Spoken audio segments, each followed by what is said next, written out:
Hello and welcome to Some of My Friends Read Comics. We've got Vance. My butt is perfectly capable of taking care of itself, thank you. Thank you. We got Chris. You dumb son of a bitch, stay awake. Wow. I'm going to try. I didn't get much sleep last night, but I'm going to try. I'm not that dumb. I'm Kia. Welcome to the show. We're doing some interesting comics today. We're doing a comic that I had never heard of at all until Chris recommended it. It's called Miss Tree, like MS and then Tree. She is a private eye. We are reading. So these comics are from the 80s by Max Allan Collins. He's the guy who did Road to Perdition. Why were we talking about Road to Perdition? Is something going on? No, I think Chris just was reading some crime comics and perked my ears up. Cool. When it was sold I to read me, this in Gun Honey, and I was like, okay, these are good books. when you sold it to me, I think because I misunderstood, because I think you said like DC has recently done like a reprint of these, and then I assumed that these were modern comics or modern-ish comics published after Road to Perdition, which the movie came out like 01, 02. So I thought, I did not realize this was early in Max Collins' career, like 85. Right. This was Renegade Press published these. 1985. Yeah. Yes, this was originally published under the guy who did the Aardvark comic that went on forever. Yes, Cerberus. I know what you're talking about. It's Cerberus. Yeah. Cerberus. Oh, okay, go ahead. Renegade is the publishing company that his ex-wife created after they like split up. Yeah, like Dina something or other, I think, or Denny was her name. I think her like letter from the publisher in every issue was like, "Hey, I'm moving to California soon. Hey, I'm here now," and just kind of like her little life story, which is kind of nice. Oh, that's fun. Yeah, I just read the trade, so I didn't get all of that. Yeah, so we do also have to do a little bit of a correction here. I think last time we said we were going to read issues 18 through 31, which is not actually true. We're reading way less than that. I think so the trade publishes it, I think, as just like the chapters, and it's usually 2 chapters per issue. So I think that's maybe where we got a little confused, but we're really just doing 18 through 23. It's 6 issues. We're going to get 2 storylines out of it. We messed up. I think I got spoiled on the mangas looking at black and white comics, and I was like, "Oh, black and white comics, 276 pages. That's like the manga length." Okay, cool. Yeah. We're good. Yeah, this is like Marvel's Epic Collection, where it's like this is a double trade basically. Yeah. Oops. Yeah. We got a lot of story though here. That's okay. I want to talk about the art a little bit before we get too deep into it. It's Terry Beatty did the art. It's very, very clean art. Like, I don't know, something about it looks, maybe because I'm reading just like, modern digital versions of it, but it's very neat. Not really what I associate with like the 80s for some reason. It that seemed style of like art. they were trying to make like a Dick Tracy like newspaper strip. Yes. Well, and that's what Terry Beatty's like what he did. He I guess has done other stuff, but like he is probably best known, other than this, is he drew the Phantom like daily strip. And he's done some other stuff like for daily comics, like Rex Morgan MD, and just some various other things. But yeah, he has a very clean line. It is almost too clean sometimes, but I think it's pretty good for what overall. this is. Yeah, I agree. I do want to mention it's not exactly black and white. It's always black and white and a third color. Most of the time, I think red in these, which is a nice way to just kind of like give it some pop and some dimension while still kind of having that noir kind of feel to it. And that is what the hard case crime like reprint does. It's still it's not like it's full color. It's still like a couple of colors, which is cool because it's like very, very deep blacks, and you'll have just like reds or blues on different pages. Yeah, it was definitely a little jarring when they switched to the blue for an issue, and I was like, whoa. Yeah, well, I was like, this is a new story, but it wasn't.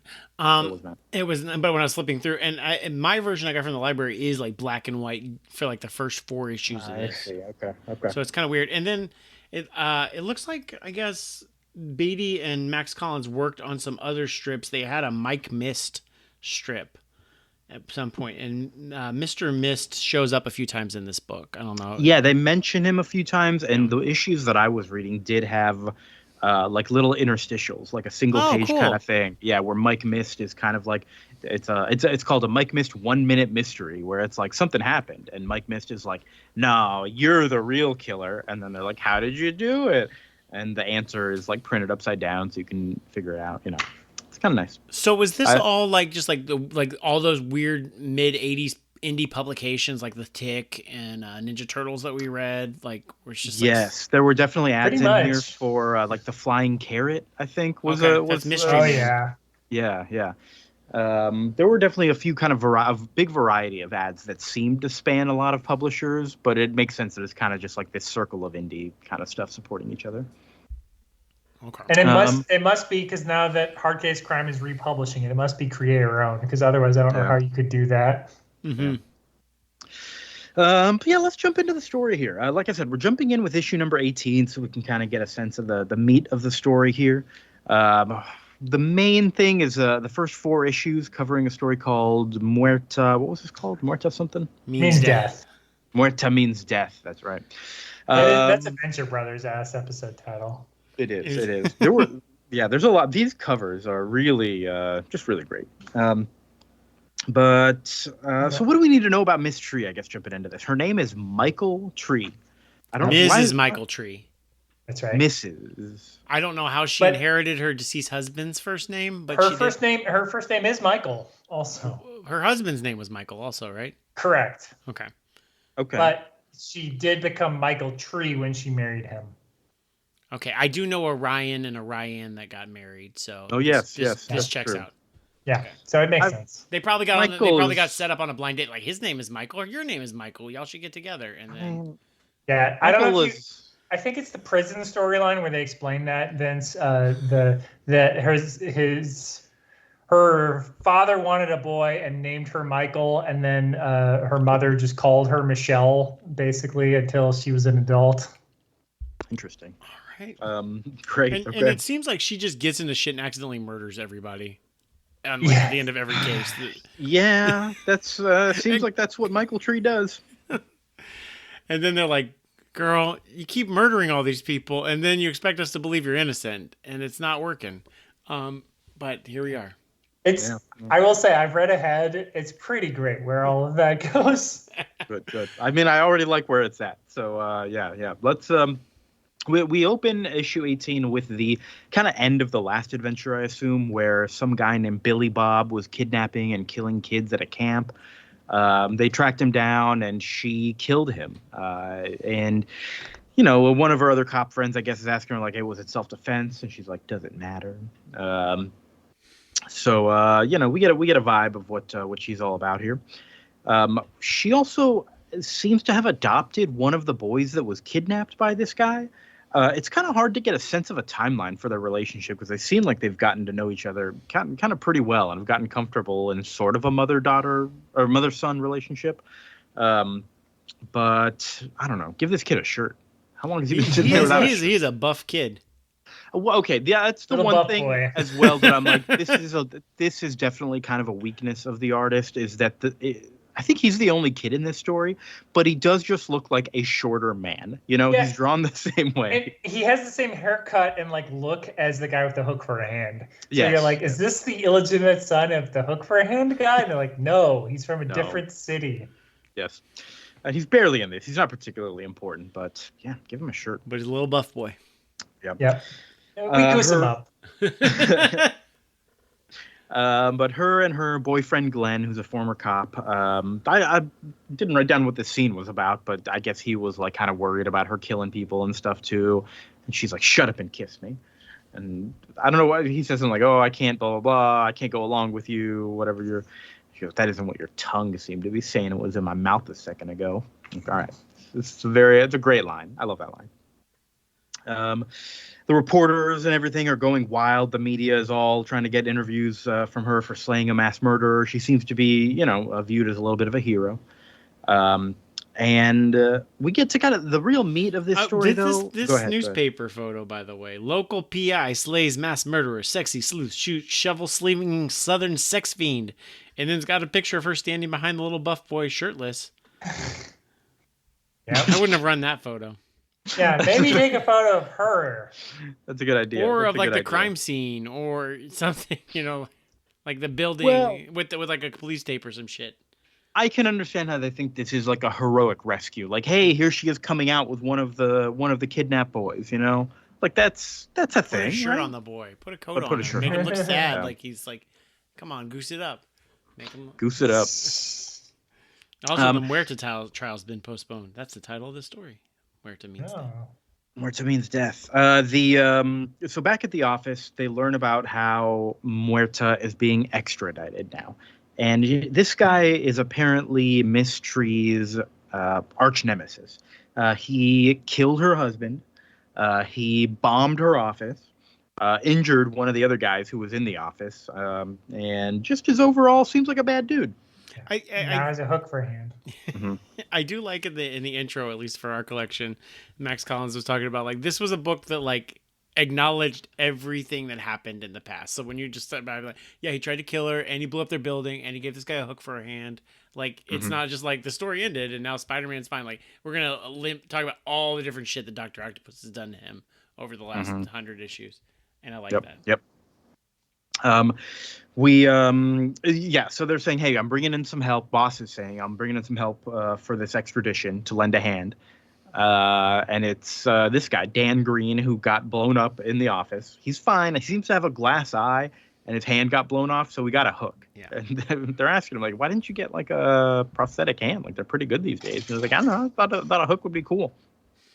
Yeah, he's like, I do have a prosthetic hand for like, formal occasions, but I like having a hook hand. Mm-hmm. For when I want to be a hothead, because this guy is a classic hothead. He is mad at Muerta for, blowing him up, as you would be. And he has revenge on his mind, and he is way too involved with this case. So Dan Green ends up kind of going a little rogue. He tracks down Demolition Dave, who's the guy who actually like planted the explosives and works for Muerta. There's a little bit of a violent scene here where he threatens the demolition guy. A bouncer comes in and he puts his hook right through his hand and takes Demolition Dave, makes him drive him to Dominic Muerta's place. Yeah, it's a whole Sin City thing. Like they literally meet at a strip club, and it's a whole thing where it's like it could be out of a Frank Miller comic. For sure. This issue actually was in black and white as well as I'm flipping through it. I didn't realize this. Yeah, this one was.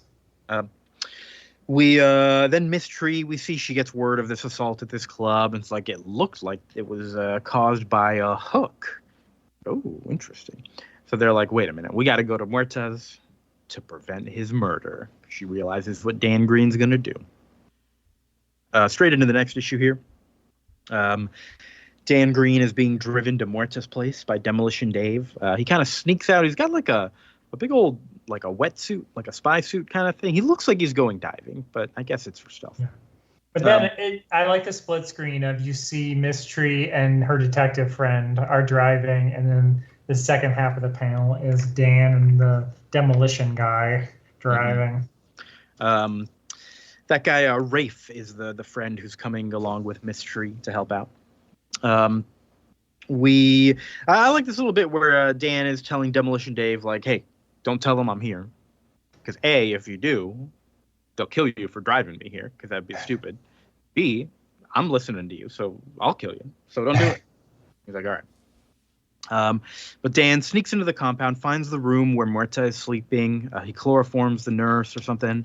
Muerta is like kind of like just unconscious, passed out, looking super old, connected to an IV.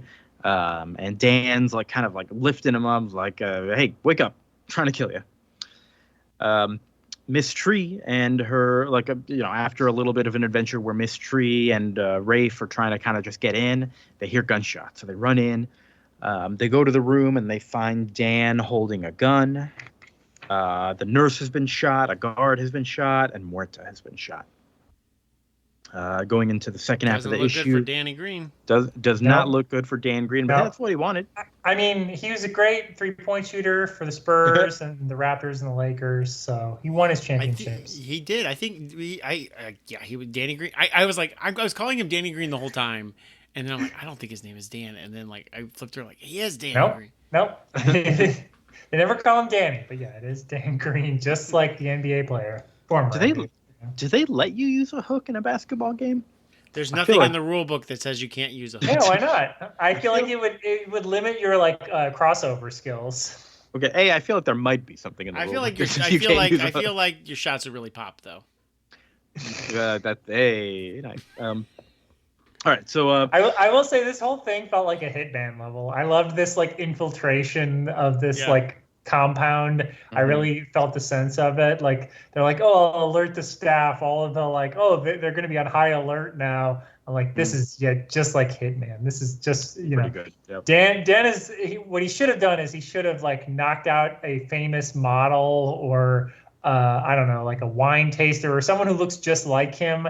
Knocked him out and then pretended to be him until there's an opportunity to like push Huerta into a thresher or like out a window or something like that. That's the best way to do these Hitman levels. That's how you have to do it. So back half of the issue, Miss Tree is kind of taking this all in. Her arch nemesis is dead.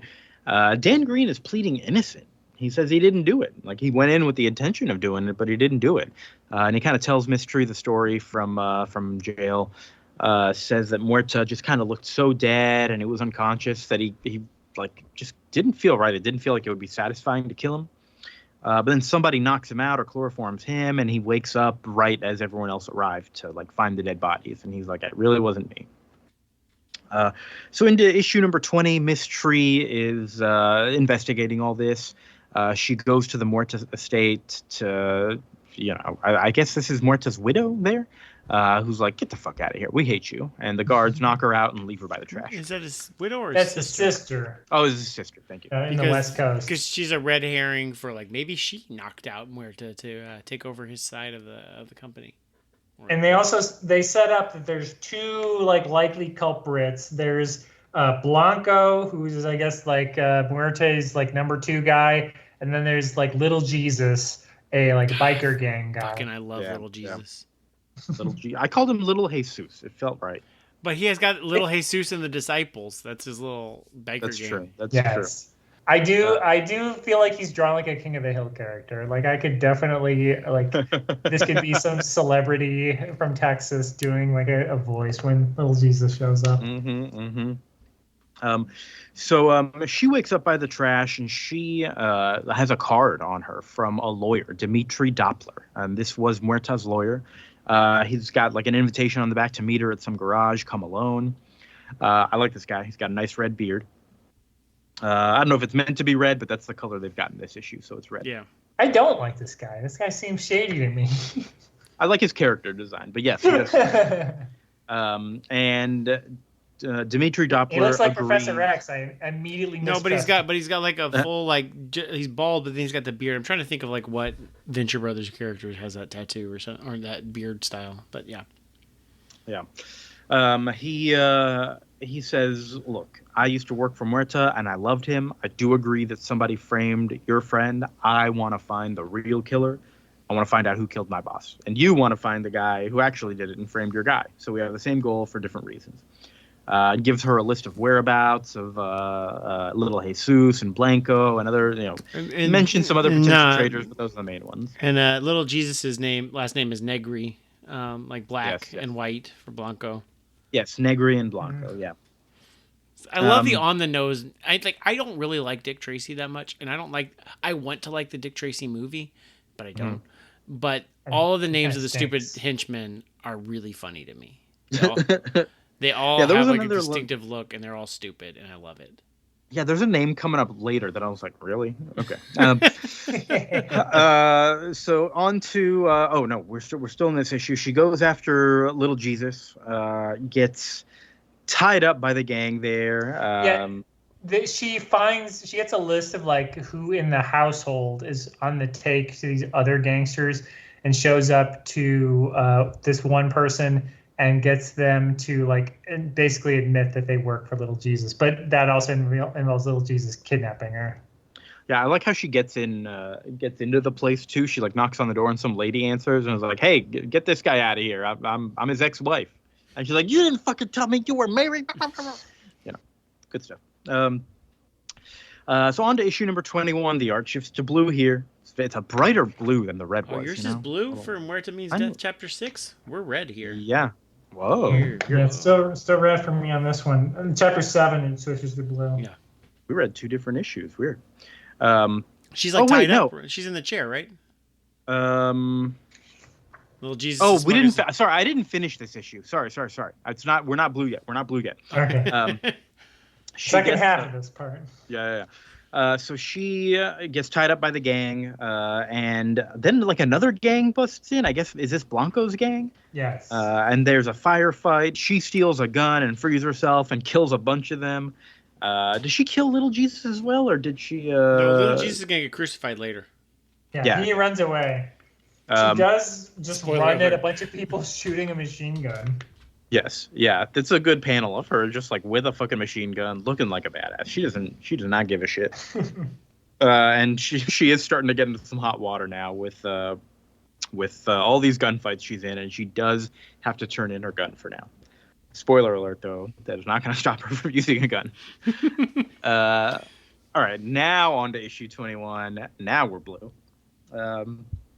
Little Jesus crucified for his sins. Yes, crucified for his sins. The nurse that was in the room with Muerta did not die. She's still alive. And so they're like, hey, if she wakes up, she could kind of talk and tell, what happened. I don't actually think she can because we saw her get chloroformed, and I don't think she knows anything. But, I don't know if you've ever been attacked in the dark, but you may not be able to help that much with corroborating. But she is still alive, and there is a hitman going to the hospital trying to kill her. But some cop intercepts him. I don't know who this guy is with his sunglasses and mustache. But he shoots the hitman. Hooray! Yeah, that's like the one of Mystery's associates, right? The guy with the English accent. I assumed so. Doesn't matter. Mystery goes to meet Blanco at some restaurant. And he's like, hey, my chief rival is dead. I'm a little disturbed because I didn't kill him. And Mystery's like, so someone might want you dead too. And then almost on cue, the waitstaff kind of takes off their clothes, and they're like, we're bad. And they choke him out with a piano wire. That might be my panel of the week. This guy getting choked out with the piano wire. I liked it quite a bit. Then there's guns out. And Mystery grabs a gun and starts fighting again, shooting more people. Afterwards, she says, okay, we're going to sneak into the Muerta estate the same way Dan did. I think I know what's up. Hell yeah. This is even more Hitman than the last time. Yes, yeah, because she does it. She's like, we're going to do it the same way Dan Green did. You distract the people up front, and I'm going to sneak in.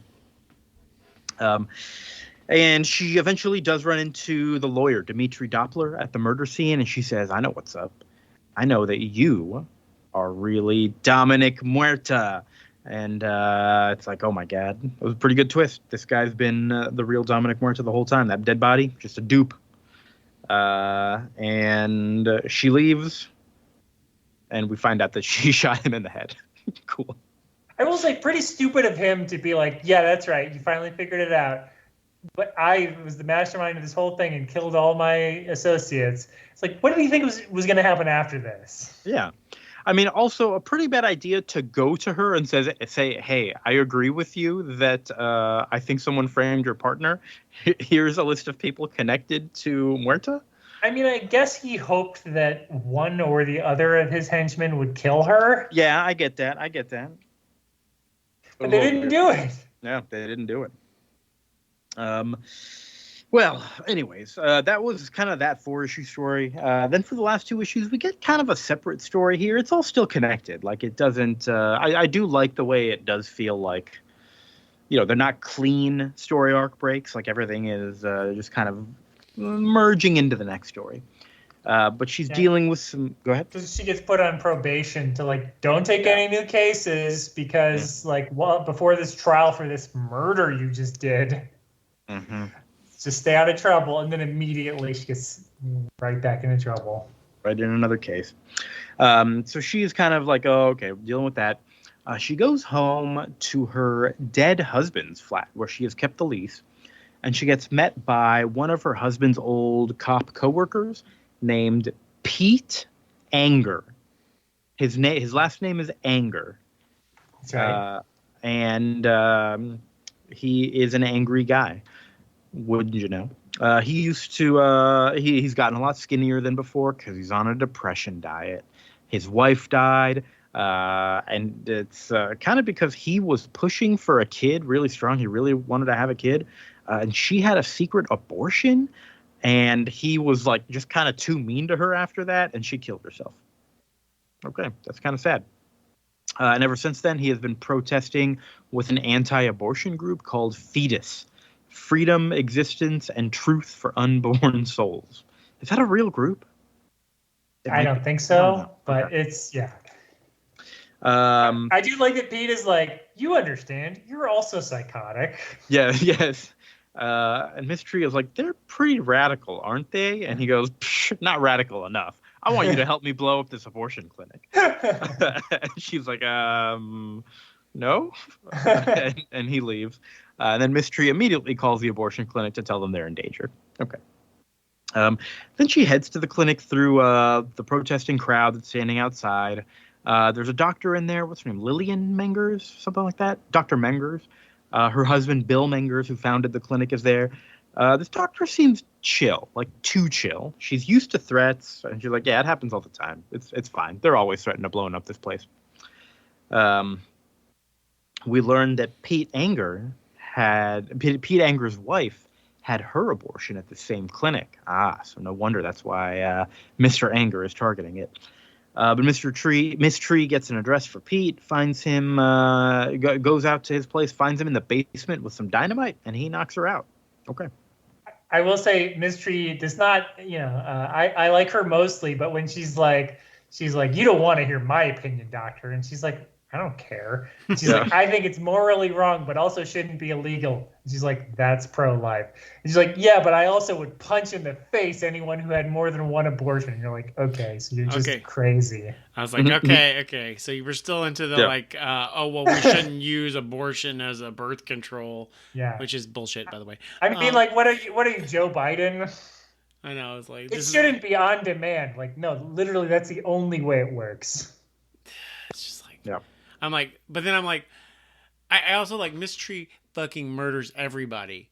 And I'm like, this is where I draw the moral line with you, Miss Tree. This is where I can't stay with you. I will say, in Miss Tree's defense, she does have a good excuse for why she has bad opinions about this topic. It's in the next issue, right? That she explains them.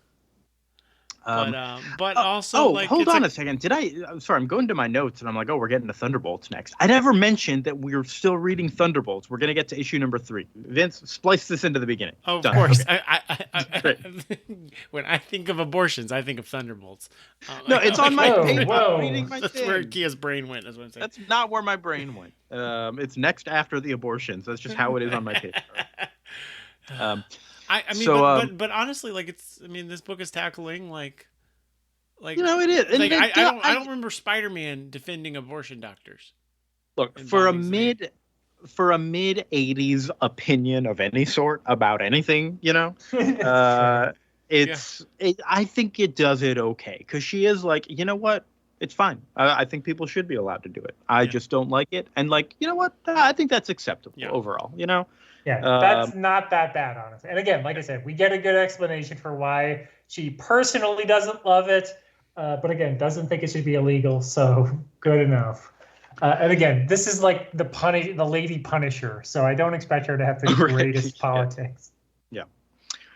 So she, in the next issue, she wakes up, she goes to check out, like, straight to the clinic, and as she's approaching the clinic door, there's an explosion, bam, and I think the door comes off the hinges and blasts her away, but it saves her from the actual explosion, so that's okay. She wakes up in the hospital and learns that Bill Mengers, who owned the clinic, is dead. He was there at night. She goes to see Pete Anger, who feels terrible for what he's done. And he has taken a bunch of sleeping pills. And she's like, no. You're not going to die. You're going to fucking rot in jail. Takes him to the hospital. She meets up with Dan Green and Rafe and learns that Anger's wife is not actually dead. She just left him. Oh, okay. I don't know why that... We also learned that Miss Tree got an abortion when she was dating her dead husband because she wasn't sure if she wanted kids at the time, didn't tell him, and then he was murdered before they could actually have kids. So that's why she has strong feelings about this. Yeah. So she's like, I would kind of wish I hadn't, so we could have had a kid, you know. Let's see. I don't know why this detail about Pete Anger's wife not actually being dead is important. Like, it does kind of come back a little bit in another weird, like, oh, see how it's all connected? I'm like, but did it have to be, though? Yeah, that was the stupidest part of all of these issues, is that reveal. So, there is a weird doctor checking on Pete Anger there, and he kind of, like, runs out as soon as someone else sees him, and Miss Tree finds him and learns that this is Lillian Mengers' lover, the doctor's lover. And so she kind of puts it all together. She goes and confronts Dr. Menger, and she's like, she says, hey, you wanted out of the relationship, told your husband to be at the hospital late at night because you knew a bomb would go off. Because Miss Tree warned the female doctor that there's going to be a bombing that night. Yes, and so then the husband shows up at midnight or whatever. They're like, why was he there? So yeah, it's the wife setting up her husband to get killed. Yes. And while the wife is trying to defend herself, one of the crazed protesters who's been hanging out outside comes in with a knife and slits the doctor's neck. Oh no. And then we learn, wait a minute, this protester looks familiar. Who is this? Oh, it was Pete Anger's wife. Okay. That's the twist, I guess. What a twist. What a twist. It was really fine thought overall. Pete Anger's wife was going to be the doctor, Dr. Menger, or the wife. That would have been crazy. That would have been. That's she why did he her was own so abortion? angry. No, sorry, the abortion clinic doctor. I thought that she was the one and that's why she was on the run. That's why he was trying to kill her. That's why I thought. Oh, I see. I see. Was Pete Anger the name that you felt was too on the nose, Kia? Way too on the nose. I mean, there's an actor named Kenneth Anger. Was that too on the nose for you? I've never seen this actor. Does he play angry roles? I mean, he played a lot of weirdo roles. That's kind of similar. I think that's okay. Weirdo is different. I'm okay with that.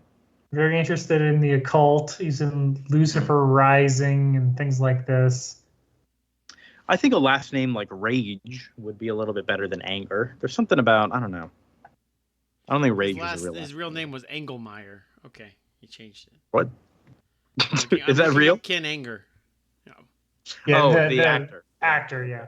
I do like that in the flashbacks that both the husband and wife are kind of fat, but then in the present they're both like very gaunt and sickly looking. I like that touch. Yeah. Overall, like, I didn't care for these last two issues quite as much, but they were still kind of pleasant to read and like overall have like, those nice little bits of detail to them and that same.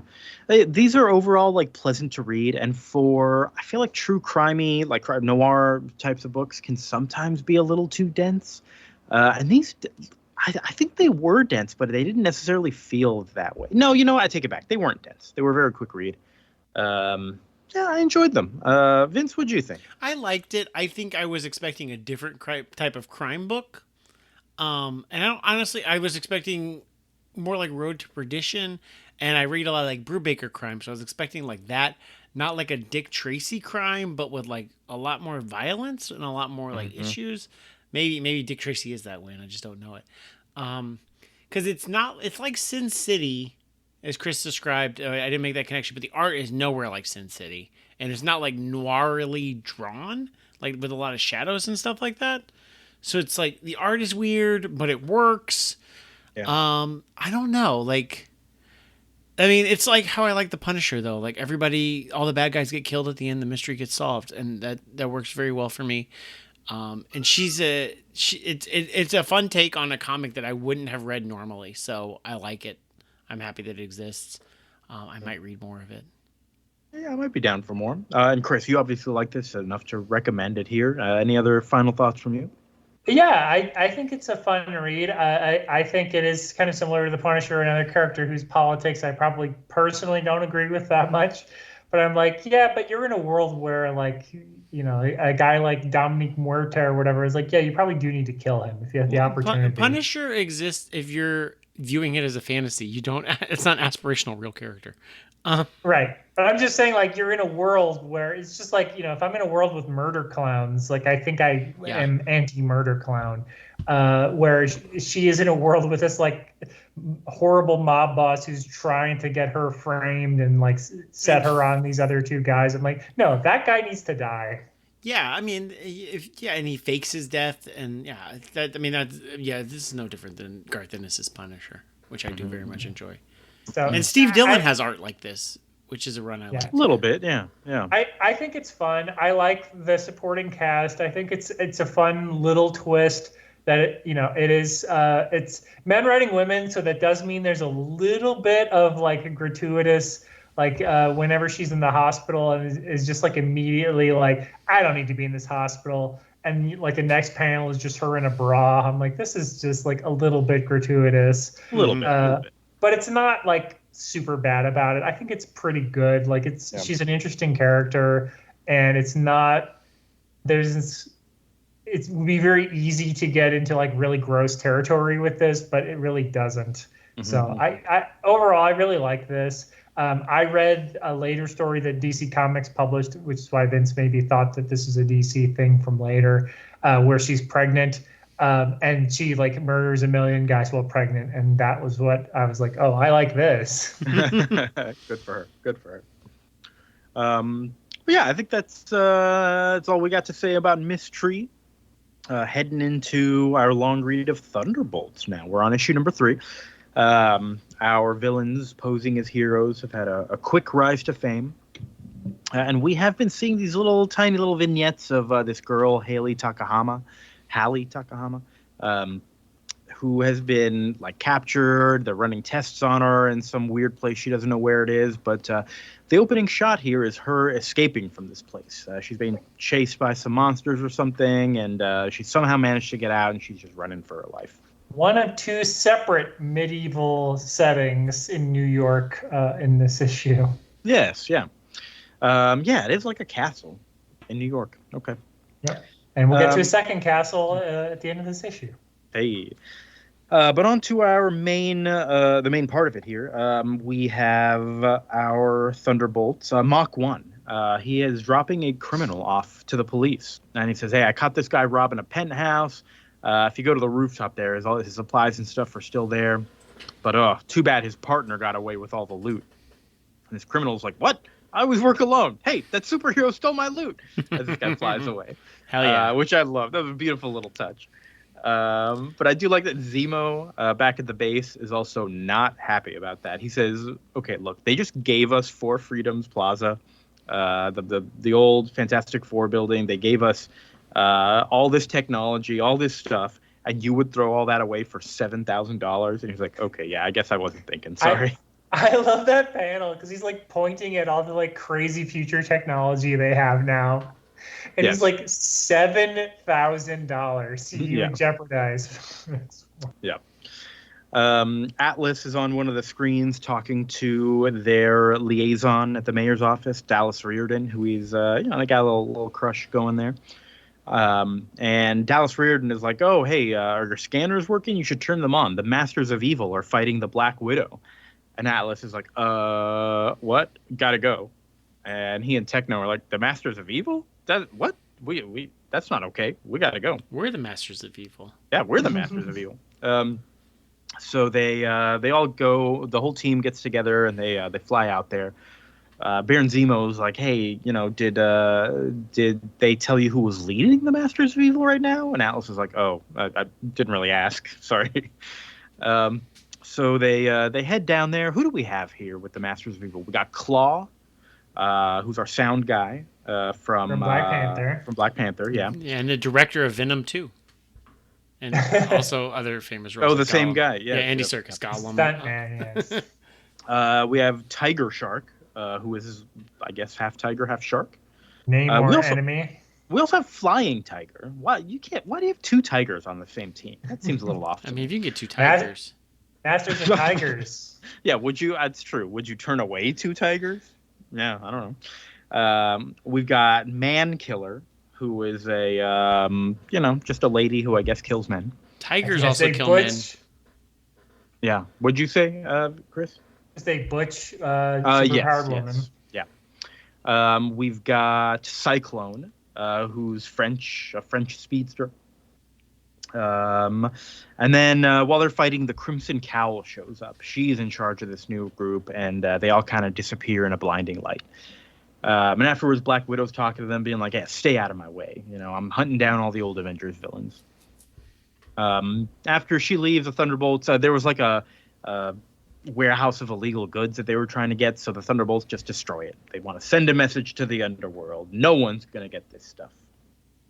I like this. I love the premise of this issue. Like, they're forced into like fighting a supervillain team and being good guys for selfish reasons. Like they're like like they don't really want to stop villains. That's not their MO, except to like look more famous. They're like, who the fuck are these masters of evil?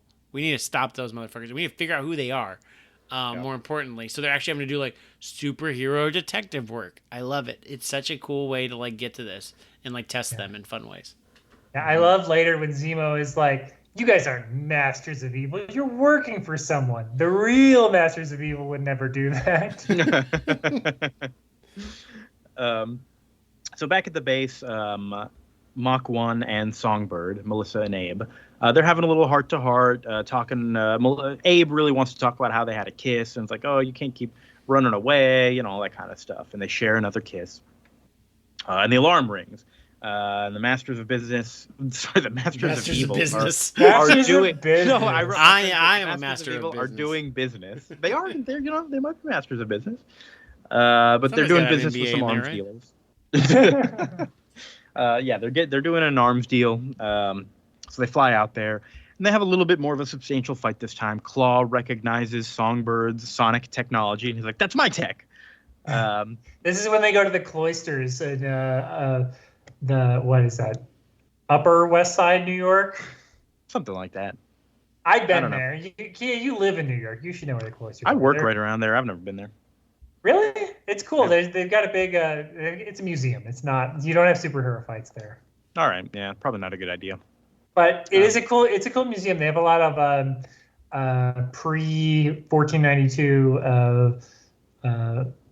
I don't know, art and other just stuff there. A lot of medieval stuff. Okay. I might check it out.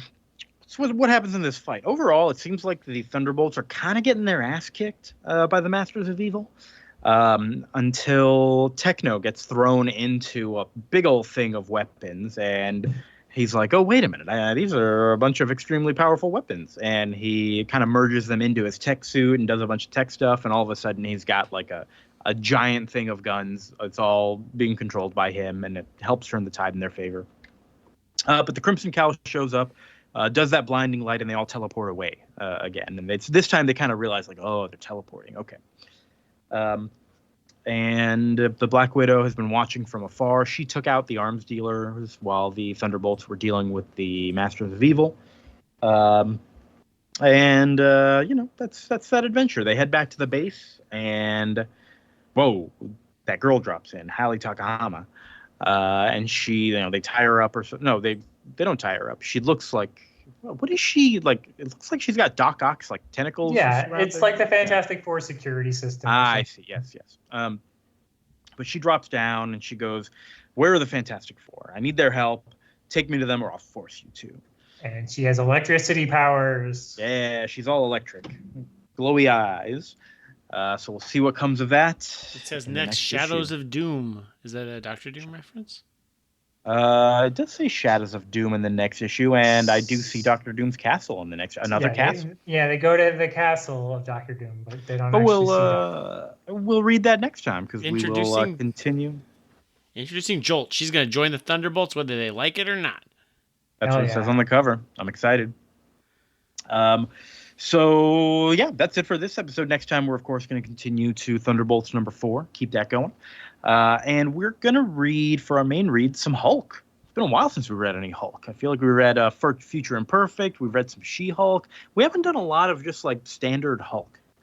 But we're going to read a couple of different stories here, a 3-issue and a 1-issue. We're going to read Hulk number 417 through 419 from 1994. This is by Peter David, who is probably the most famous Hulk writer of all time. Yeah, he did Future Imperfect, and he had like an 11 or 13 year run, one of the two, like from like the mid 80s to like 97 or something. Yeah. His runs on Hulk and X Factor, like he's kind of the guy for both of those series. Yeah. But we're reading this story, which is about Rick Jones's bachelor party. That's all I know. We'll see what happens there. And then we're reading another Peter David Hulk story called Hulk: The End. This was a one-shot, but it was kind of like a series of one-shots that Marvel was doing. They did like The Punisher: The End, The Wolverine: The End, like just kind of a story about the end of their life or their death or whatever. So Hulk: The End. This was 2002, art by Dale Keown. And yeah, we're going to check that out. So that's Hulk 417 through 419, Hulk: The End, and then Thunderbolts number 4. What else we got going on, though? Chris, what is the Your Stupid Minds podcast up to? Your Stupid Minds just recently covered a very stupid movie that was fun to talk about.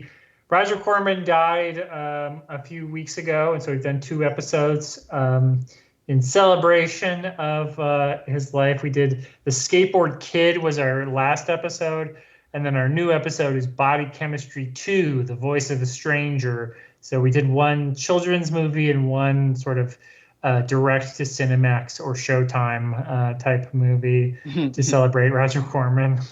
Great. That's fun. Vince, how about you? Nothing. Always nothing. Nothing's going on. Always nothing? Yep. Not very cool. I've been playing Tunic. It's a cool game. Oh yeah, it's kind of a little fox. Are you liking Fox.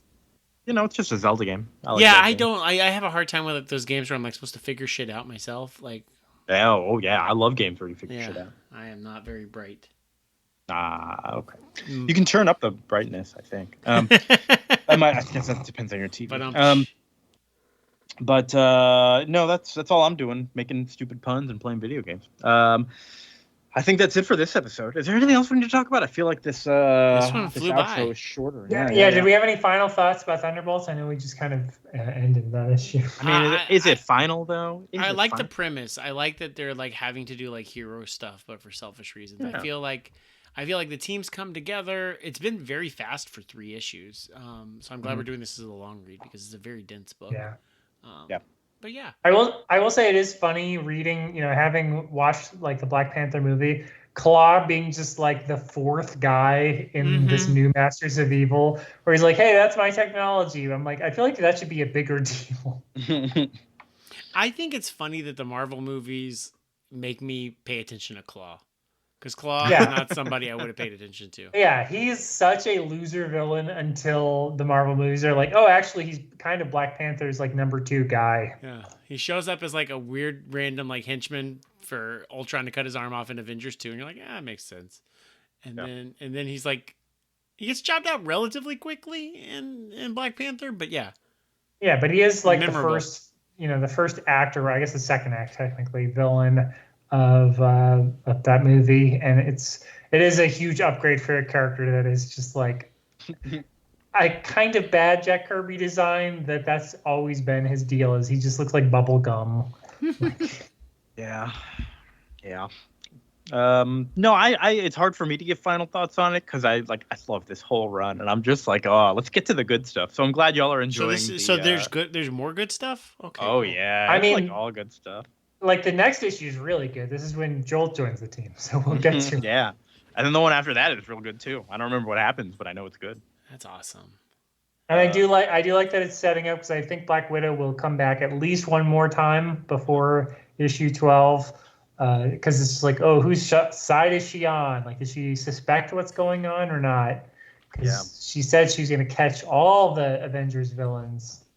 I also we're not going to read this, so I guess kind of spoiler alert. It's going to be way past the 12 issues that we're reading, but I think a couple of these Masters of Evil end up joining the Thunderbolts as well at some point. Like, I'm fairly positive that Cyclone, the French guy, does at some point, because I like him. I'm like, this guy. Why do I know this guy? Yeah, and I know, I mean, they, at least whenever Hawkeye is leading them, they run into Mankiller again. I don't know if she technically joins, but yeah, it's a lot of these characters are like become better characters than they are now, where they just sort of like third-rate villains. Mm-hmm. It's just super early to say, but maybe we should do like a call, like a check-in episode, like later with the Thunderbolts again. I think we should never end the long read and keep going through all of. Let's go through 75 issues. Who's the guy who picked it up after BC? Nicieza? Fabian Nicieza? Yeah, who heavily contributed to Deadpool, right? Yep. I think one of the co-creators. Yeah. Like I think he did Cable and Deadpool or something. Because Mm-hmm. Cable was more prominent than Deadpool at the time. yeah. Nicieza didn't. His run definitely wasn't as good as BCX, but I still really liked it. It was still a lot of fun. I really liked Warren Ellis's run, although we don't really do much. I never Warren read. Ellis. Yeah. That's also that's after, because the book lasts for 75 issues. Then they change the numbering to make it a different book, and then it gets canceled like 4 issues later. Yeah. Then they restart it, I think, with Nicieza back or someone back. And then Warren Ellis comes back and like the arc after that. I think Norman Osborn took over. Yeah, that's the Warren Ellis one. That's the Warren Ellis. That's a really good one, because it's like, Norman, like, you say you're reformed, part of the Superhero Registration Act. So, and he took the shot to win like Secret Invasion, and they're like, but you're like going to be in charge of like this kind of rinky-dink Thunderbolts team of other reformed villains post Civil War, and so it was like. What, it's like Scorpion still have the Venom symbiote suit? Yes. It was and Bullseye was like doing like a Hawkeye thing. Yeah, that was pretty cool. Yeah.